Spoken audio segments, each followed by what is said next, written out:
আসসালামু আলাইকুম। সবাইকে স্বাগত জানাচ্ছি। আমি নাসরুল ইসলাম তন্ময়। শুরুতে বিআরবি কেবল সংবাদ শিরোনাম জানিয়ে দেব এই মুহূর্তে হাতে পাওয়া সর্বশেষ গুরুত্বপূর্ণ আপডেট বাংলা সংবাদ। শুরুতেই থাকছে শেখ হাসিনাকে নিয়ে ভারতের সামনে তিনটি রাস্তা খোলা আছে। গত মাসেও যিনি বাংলাদেশের প্রধানমন্ত্রীর পদে ছিলেন সেই শেখ হাসিনা ভারতে পালিয়ে আশ্রয় নিয়েছেন এখন, যা দীর্ঘ ৩ সপ্তাহ পেরিয়ে গেছে। চরম গোপনীয়তা এবং কড়া সুরক্ষার মধ্যে ভারত সরকার আপাতত তার বোন শেখ রেহানার সঙ্গে থাকার ব্যবস্থা করেছে ঠিকই, কিন্তু তার সম্বন্ধে কি চূড়ান্ত সিদ্ধান্ত নেওয়া হবে সে বিষয়ে আনুষ্ঠানিকভাবে কিছুই জানানো হয়নি। ইতিমধ্যেই শেখ হাসিনার লাল পাসপোর্ট বাতিল করে দিয়েছে বাংলাদেশ সরকার।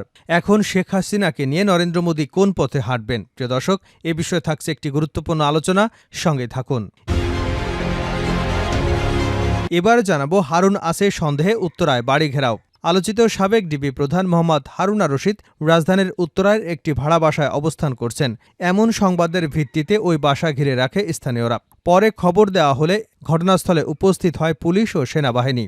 উত্তেজিত জনতা বাড়িটিকে এমনভাবে ঘিরে রাখে যাতে হারুন ওই বাড়ি থেকে কোনো দিক দিয়ে পালিয়ে যেতে না পারে। প্রিয় দর্শক, শেষ পর্যন্ত হারুনের ভাগ্যে কি ঘটেছে? তিনি কি পালিয়ে গেছেন নাকি ধরা খেয়েছেন জনতার হাতে? জানতে হলে সঙ্গে থাকুন। জানাবো অনেক কষ্টে ভাগ্নেকে আয়নাঘর থেকে উদ্ধার করেছিলাম সোহেল তাস।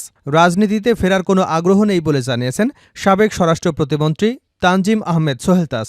গুম প্রসঙ্গে তিনি বলেছেন, তার এক ভাগ্নেকে অপহরণ করে ১১ দিন আয়নাঘরে রাখা হয়েছিল। অনেক কষ্ট করে তার ভাগ্নেকে আয়নাঘর থেকে উদ্ধার করতে পেরেছিলেন। এদিকে মৃত্যুর ৩ দিন আগেই পৃথিবীকে বিদায় বলেন সাংবাদিক সারা। রাজধানীর হাতিরঝিল থেকে রাহানুমা সারা ৩২ নামের এক নারী সাংবাদিকের লাশ উদ্ধার করা হয়েছে। মঙ্গলবার দিবাগত রাত ১২টার দিকে তার লাশ উদ্ধার করা হয়। মৃত্যুর ৩ দিন আগেই পৃথিবীকে বিদায় বলেন সাংবাদিক সারা ফেসবুকে ইংরেজিতে একটা স্ট্যাটাস দেন, যার অর্থ এমনটাই আসে: প্রিয় সারা রাহানুমা, এখন বিদায় বলার পালা। যাত্রা দীর্ঘ হয়েছে, তবে ভালো হয়েছে। আপনার প্রচেষ্টা যথেষ্ট ছিল। আপনার এখন কিছু করার ক্ষমতা নেই। তুমি সব হারিয়েছ। যাই হোক, আমি আপনার জন্য গর্বিত। আপনি এখন আরাম করতে পারেন এবং সর্বদা নিজের সাথে একা থাকতে পারেন। এটাই সবচেয়ে ভালো, নীরব থাকা এবং নিজের সাথে কথা বলা। জানিয়ে দেব নির্বাচন নিয়ে দ্রুত সংলাপ চায় বিএনপি। দেশের জাতীয় নির্বাচন এবং বিভিন্ন খাতের সংস্কার নিয়ে রাজনৈতিক দলগুলোর সঙ্গে যত দ্রুত সম্ভব ব্যাপক ভিত্তিক সংলাপ চায় বিএনপি। এই সংলাপ শুরু করবার ব্যাপারে যাতে ঘোষণা দেওয়া হয় সে ব্যাপারে অন্তর্বর্তীকালীন সরকারের প্রধান উপদেষ্টা ড মোহাম্মদ ইউনূসকে অনুরোধ করে দলটি। এবং সর্বশেষ জানাবো মালিবাগে পুলিশের গাড়িতে আগুন। রাজধানীর মালিবাগে পুলিশের একটি গাড়িতে আগুন লাগার ঘটনা ঘটেছে। এ ঘটনায় প্রাথমিকভাবে হতাহতের কোনো খবর পাওয়া যায়নি। বৃহস্পতিবার রাত 11:30টার দিকে গাড়িটিতে আগুন লাগার সংবাদ পায় ফায়ার সার্ভিস। এতক্ষণ শিরোনাম শুনছিলেন, এবার বিস্তারিত। প্রিয় দর্শক, আপনি যদি এই চ্যানেলে নতুন হয়ে থাকেন, ভিডিওটি দেখতে দেখতে চ্যানেলটি সাবস্ক্রাইব করে আমাদের সঙ্গেই থাকুন। আর এই ভিডিও সম্পর্কে আপনি আপনার মূল্যবান মতামতটি কমেন্ট বক্সে জানিয়ে দিন। আর হ্যাঁ প্রিয় দর্শক, জানিয়ে দিন ভিডিওটি কোথা থেকে দেখছেন।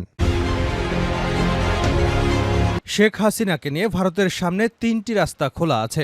গত মাসেও যিনি বাংলাদেশের প্রধানমন্ত্রী পদে ছিলেন সেই শেখ হাসিনা ভারতে এসে অবস্থান করছেন ৩ সপ্তাহের উপরে হয়ে গেল। চরম গোপনীয়তা এবং কড়া সুরক্ষার মধ্যে ভারতের সরকার আপাতত তার সঙ্গে তার ছোট বোন শেখ রেহানার থাকার ব্যবস্থা করেছেন ঠিকই, কিন্তু তার সম্বন্ধে কি চূড়ান্ত সিদ্ধান্ত নেওয়া হবে সে বিষয়ে আনুষ্ঠানিকভাবে কিছুই জানাননি তিনি। এরই মধ্যে গত সপ্তাহে বাংলাদেশ সরকার শেখ হাসিনার ডিপ্লোম্যাটিক এবং অফিসিয়াল পাসপোর্ট প্রত্যাহার করবার সিদ্ধান্ত নেয়। ভারতে এখন তার অবস্থানের বৈধ ভিত্তিটা কি, সেই প্রশ্ন উঠতে শুরু করেছে। এই পটভূমিতে দিল্লিতে ভারতের শীর্ষ পর্যায়ে সরকারি কর্মকর্তা এবং বিশ্লেষকদের সঙ্গে কথা বলে বিবিসি যেটা আভাস পেয়েছে তা হলো এই মুহূর্তে শেখ হাসিনাকে নিয়ে ভারতের সামনে কার্যত ৩টি অপশন বা রাস্তা খোলা আছে। প্রথম রাস্তাটি হলো বাংলাদেশের সাবেক প্রধানমন্ত্রীর জন্য তৃতীয় কোনো দেশে আশ্রয়ের ব্যবস্থা করা, যেখানে তিনি নিরাপদে এবং সুরক্ষিত পরিবেশে থাকার নিশ্চয়তা পাবেন। দ্বিতীয় অপশনটি হলো শেখ হাসিনাকে রাজনৈতিক আশ্রয় দিয়ে ভারতেই এখনকার মতো রেখে দেওয়া। তৃতীয় পথটার হয়তো বাস্তবায়ন সম্ভব নয়, কিন্তু ভারতের কর্মকর্তা ও পর্যবেক্ষকদের একটা অংশ বিশ্বাস করে কিছুদিন পর উপযুক্ত পরিস্থিতি এলে বাংলাদেশে শেখ হাসিনার রাজনৈতিক প্রত্যাবর্তনের জন্য ভারত চেষ্টা করতে পারে। কারণ দল বা রাজনৈতিক শক্তি হিসেবে আওয়ামী লীগ এখনও ফুরিয়ে যায়নি এবং দলের সর্বোচ্চ নেত্রী হিসেবে তিনি দেশে ফিরে সংগঠনের হাল ধরতেই পারেন। এর মধ্যে ভারতের কাছে অপশন হিসেবে প্রথমটাই যে সেরা তা নিয়ে অবশ্য কূটনৈতিক এবং থিঙ্ক ট্যাঙ্ক মহলে কোনো সন্দেহ নেই, কারণ তিনি ভারতে রয়ে গেলে সেটা আগামী দিনে দিল্লি ঢাকা সম্পর্কের ক্ষেত্রে বিরূপ প্রভাব ফেলতে পারে বলে মনে করছেন তারা। এর পাশাপাশি ভারত বাংলাদেশের প্রত্যাবর্তন চুক্তির আওতায় শেখ হাসিনাকে হস্তান্তর করার জন্য ঢাকার কাছ থেকে যদি কোনো অনুরোধ আসে, সেটা যে কোনো না কোনো যুক্তিতে দিল্লি খারিজ করে দেবে তাও একরকম নিশ্চিত। কাজেই শেখ হাসিনাকে বিচারের জন্য বাংলাদেশের হাতে তুলে দেওয়াটাকে ভারতের জন্য কোনো বাস্তবসম্মত অপশন বলে পর্যবেক্ষকরা মনে করছে না। সুতরাং অন্যভাবে বলে শেখ হাসিনাকে নিয়ে স্বল্প বা দীর্ঘমেয়াদে ভারতের সামনে উপরে উল্লেখিত 3টি রাস্তাই খোলা আছে। ডিবি হারুন আছে সন্দেহে উত্তরার বাড়ি ঘেরাও অতপর। আলোচিত সাবেক ডিবি প্রধান মোহাম্মদ হারুনা রশিদ রাজধানীর উত্তরায় একটি বাসায় অবস্থান করছেন। এমন সংবাদের ভিত্তিতে ওই বাসা ঘিরে রাখে স্থানীয়রা। পরে খবর দেওয়া হলে ঘটনাস্থলে উপস্থিত হয় পুলিশ ও সেনাবাহিনী। বৃহস্পতিবার রাত 10টার দিকে রাজধানীর উত্তরা সেক্টর 10 এবং 12 নম্বর রোডের 4 নম্বর বাড়ির সামনে ঘটনা ঘটে। ডিএমপির এই কর্মকর্তার বিরুদ্ধে ইতিমধ্যে একাধিক হত্যা মামলা দায়ের হয়েছে। প্রত্যক্ষদর্শীরা জানান ডিবি হারুন ভবনটিতে আসেন বলে গুঞ্জন ওঠে। এরপর ফেসবুকে অনেকেই লাইভ শুরু করেন। লাইভ দেখে সবাই বাড়ির সামনে এসে জড়ো হতে থাকেন। বাড়িটিতে অনেকগুলো পরিবার থাকে। হারুন কোন ফ্লোরে আছেন তা নিশ্চিত হওয়া যায়নি, তবে বাড়ির চারপাশে এমনভাবে ঘিরে রাখা হয় যাতে তিনি পালিয়ে যেতে না পারেন। রাত 10টার পর থেকে হারুনের উপস্থিতির গুঞ্জন থাকলে সেখানে পুলিশ এবং সেনাবাহিনীর সদস্যরা আসেন। তবে তারা বাড়িটিতে তল্লাশি চালিয়ে হারুনকে খুঁজে পাননি। এ বিষয়ে জানতে চাইলে রাত 12টায় উত্তরা পশ্চিম থানার এক কর্মকর্তা জানান, ভবনের ভেতরে কোনো আসামি পাওয়া যায়নি। পুলিশ ও সেনাবাহিনী ঘটনাস্থল থেকে চলে গেছে। এর আগে গত 6 আগস্ট হারুনা রশিদকে আটক করবার গুঞ্জন ওঠে, কিন্তু ওই দিনও তিনি নিজেই আটক হবার বিষয়টি সাংবাদিকদের নাকচ করে দেন। এরপর থেকে তার আর খোঁজ পাওয়া যায়নি। অবশেষে 16 আগস্ট রাজধানীর খিলক্ষেতে লেক সিটি কনকর্ড এলাকায় একটি অভিযান চালিয়েছিল সেনাবাহিনী। অভিযানে লেক সিটির বর্ণালী ভবন থেকে হারুনের গাড়ি সন্দেহে মালিকবিহীন পড়ে থাকা একটি সাদা মাইক্রোবাস জব্দ করা হয়। অনেক কষ্টে ভাগ্নেকে আয়নাঘর থেকে উদ্ধার করেছিলাম সোহেল তাস। রাজনীতিতে ফেরার কোনো আগ্রহ নেই বলে জানিয়েছেন সাবেক স্বরাষ্ট্রমন্ত্রী তানজিম আহমেদ সোহেল তাস। গুম প্রসঙ্গে তিনি বলেছেন, তার এক ভাগ্নেকে অপহরণ করে 11 দিন আয়নাঘরে রাখা হয়েছিল। অনেক কষ্ট করে তার ভাগ্নেকে আয়নাঘর থেকে উদ্ধার করে এনেছিলেন। বৃহস্পতিবার সচিবালয় স্বরাষ্ট্র উপদেষ্টার কাছে নিজের নিরাপত্তা বিষয়ে আলোচনা শেষে সাংবাদিকদের এক প্রশ্নের জবাবে এ কথা বলেন সোহেল তাস। এর আগে বুধবার অন্তর্বর্তী সরকারের প্রধান উপদেষ্টা, স্বরাষ্ট্র উপদেষ্টা ও সেনাবাহিনীর প্রধানের দৃষ্টি আকর্ষণ করে ফেসবুকে একটি পোস্ট দেন তিনি। সেখানে তিনি বলেন, বুধবার রাতে তাকে অনুসরণ করা হয়েছিল। তার ধারণা ওই ব্যক্তি গোয়েন্দা সংস্থার সদস্য। সচিবালয়ে সাংবাদিকদের সোহেল তাস বলেন, আমি যখন স্বরাষ্ট্র প্রতিমন্ত্রী ছিলাম তখন আমার দায়িত্বনীতির সঙ্গে আদর্শের সঙ্গে সততার সঙ্গে পালন করতে চেয়েছি। আমি অন্যায়, অনিয়ম, দুর্নীতির বিরুদ্ধে সোচ্চার ছিলাম। এই পদক্ষেপ নেওয়ার চেষ্টা করেছি। আমি পদত্যাগ করার পরেও সময়ে সময়ে কিন্তু আমার উপর নানা কিছু করা হয়েছিল। গুম প্রসঙ্গে সোহেল তাস বলেন, 2013 সালে আমার এক ভাগ্নে রাকিবকে পুলিশ নিয়ে নির্যাতন করেছিল। তা নিয়েও মামলা হয়েছিল। পরে 2018-19 সালে আমার আরেক ভাগ্নে, তাকে কিন্তু গুম করা হয়েছিল। আজকে যে আয়নাঘর আছে সেই আয়নাঘরে 11 দিন রাখা হয়েছিল তাকে। আমি কিন্তু সে সময় প্রতিবাদ করেছিলাম গুম, খুন, হত্যার বিরুদ্ধে। অনেক কষ্ট করে আমার ভাগ্নেকে উদ্ধার করে এনেছিলাম। রাজনীতিতে ফেরা নিয়ে এক প্রশ্নের জবাবে সোহেল তাস বলেন, আমি বারবার বলেছি আমার রাজনীতিতে আসার কোনো আগ্রহ নেই। এই পচা, নোংরা এবং নষ্ট রাজনৈতিক কালচারে আমি আসতে ইচ্ছুক নই। কোনো রাজনৈতিক দলের উপর প্রতিহিংসা বা নিপীড়ন সঠিক নয় উল্লেখ করে সোহেল তাস বলেন, অনেক নিরীহ নেতাকর্মী আছেন, তাদের উপর অত্যাচার নির্যাতনে আমি নিন্দা জানাচ্ছি। পাশাপাশি আমি আওয়ামী লীগকে বলবো, সকল রাজনৈতিক দলকে বলবো, একটু আত্মসমালোচনা এবং আত্মোপলব্ধি করে অনুশোচনাটা খুব প্রয়োজন ভবিষ্যতে এগিয়ে যাবার জন্যে। মৃত্যুর 3 দিন আগেই পৃথিবীকে বিদায় বলেন সাংবাদিক ছাড়া। রাজধানীর হাতিঝিল থেকে রাহানুমা ছাড়া 32 নামের এক নারী সাংবাদিকের লাশ উদ্ধার করা হয়। মঙ্গলবার দিবাগত রাত 12:30টার দিকে তার লাশ উদ্ধার করা হয়। এদিকে মৃত্যুর 3 দিন আগেই পৃথিবীকে বিদায় বলেন সাংবাদিক ছাড়া। ফেসবুকে ইংরেজিতে একটি স্ট্যাটাস দেন তিনি, যার অর্থ এমনটা আসে, প্রিয় সারা রাহানুমা, এখন বিদায় নেবার পালা।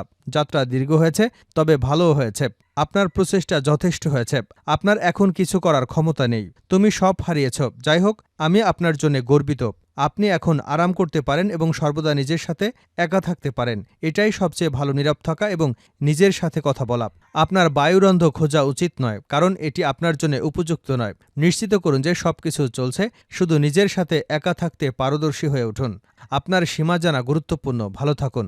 এদিকে বুধবার বেলা 11টায় 11 ঘণ্টা আগে অর্থাৎ মঙ্গলবার দিবাগত রাত 12টার দিকে ঢাকা বিশ্ববিদ্যালয়ের রাজু ভাস্কর্যের লোকেশন দিয়ে ফাহিম ফয়সালের সাথে সারা তার ফেসবুকে একটি স্ট্যাটাস দেন। সারা তার ওই স্ট্যাটাসটি ইংরেজিতে দেন, যার অর্থ এমনটা আসে, আপনার মতো একজন বন্ধু পেয়ে ভালো লাগলো।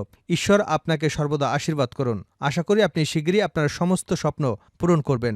আমি জানি আমরা একসাথে অনেক পরিকল্পনা করেছি। দুঃখিত আমাদের পরিকল্পনা পূরণ করতে পারিনি।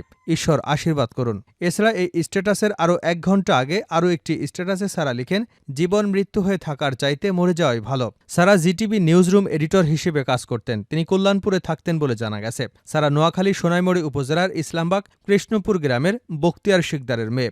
জানা গেছে মঙ্গলবার দিবাগত রাত 12টার দিকে তাকে উদ্ধার করে অচেতন অবস্থায় ঢাকা মেডিকেল কলেজ হাসপাতালের জরুরি বিভাগে নিয়ে গেলে কর্তব্যরত চিকিৎসক মৃত ঘোষণা করেন।